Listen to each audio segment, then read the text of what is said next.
අද ඉරිදා දවසක් 7 වෙනකන් වැඩ කරා තනියම කවුරුත් නැහැ. කාගේ කලින් වීඩියෝ එක බලපු ගොඩක් අය අහලා තිබ්බා මේ වෙල්ඩින් කරාම වඳ වෙනවද කියලා. මේ වෙල්ඩින් කරාම වඳ වෙනවද කියලා ඇහුවා. ඉතින් වෙල්ඩින් කරාම වඳ වෙනවා නම් කොරියොන්ට අද එන ළමයි නැති වෙන්න ඕනේ. කොරියෝ ඔක්කොම වඳයි. කොරියෝ ගොඩක්ම වෙල්ඩින් කරන අය ඉන්නේ. ඉතින් ඔයගොල්ලන්ට එහෙම සැකයක් තියෙනවා නම් මෙන්න මේ වගේ ඒප්‍රම් එකක් දෙයි කම්පැනි. මේක දාන්න තියෙන්නේ මේක බෙල්ලට දාලා දාගත්තාම මේ ඉනෙන් පහළ ටිකයි පපුවයි රත් වෙන එක නවතින අපේ පපුවටත් හොඳ නෑ රත් වෙන එක.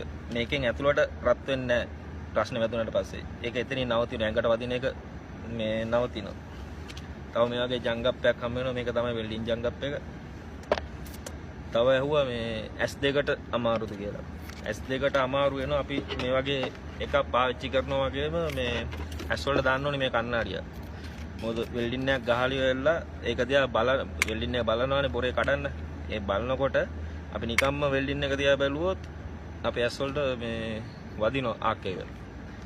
මේ රස්නේ වදිනවා. වැදුනට පස්සේ S අවුත් වෙනවා. ඉතින් ඒකට මේ වගේ කණ්ණාඩියක් පාවිච්චි කරාම මේ දාලා ඒක දිහා බැලුවම රස්නේ වදින්නේ නැහැ S වලට.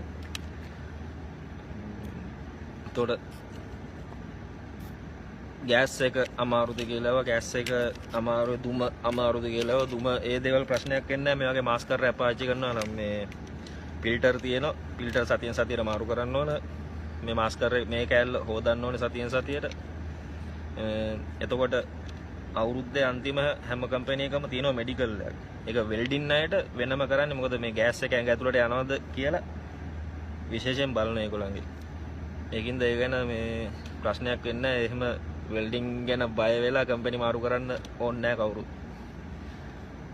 ඒ ගැන කිසි බයක් සැකක් තියාගන්න එපා.